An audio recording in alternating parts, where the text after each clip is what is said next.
Ouvrir la chambre d'impression et retirer la plateforme d'impression avec précaution. Veillez à ce qu'aucune pression ne soit exercée sur les vis de fixation.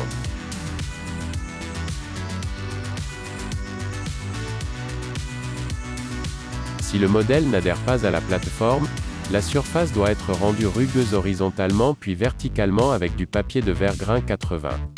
Vérifiez la rugosité avec le bout du doigt et répétez les mêmes étapes jusqu'à ce que la surface est suffisamment rugueuse. Nettoyez maintenant la plateforme d'impression complètement et la réinsérez dans l'imprimante. Avant de démarrer l'impression suivante, un calibrage de l'axe Z doit être effectué.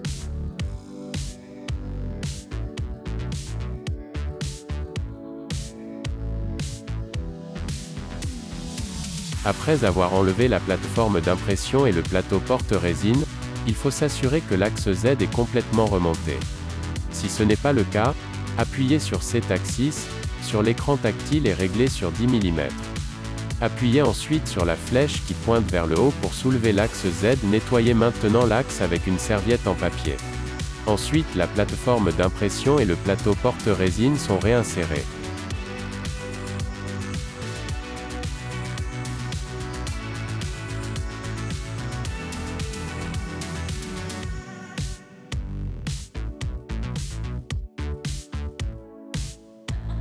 Retirez d'abord la plateforme d'impression et le plateau porte-résine. Sélectionnez ensuite cet axis sur l'écran tactile et appuyez sur la deuxième icône. Lubrifiez l'axe Z tous les 20 à 30 mm pendant qu'il se déplace vers le bas. Effectuez ensuite une calibration en appuyant sur l'axe Z sur l'écran tactile et sélectionnez la deuxième icône. Sélectionnez LCD Test, et appuyez ensuite sur Light Up Entire LCD Screen. Dès qu'un carré bleu clair apparaît, vérifiez si toutes les ampoules sont allumées. L'écran doit être absolument clair, sans tache noire ou autre. Sélectionnez Blackened LCD Screen, sur l'écran tactile.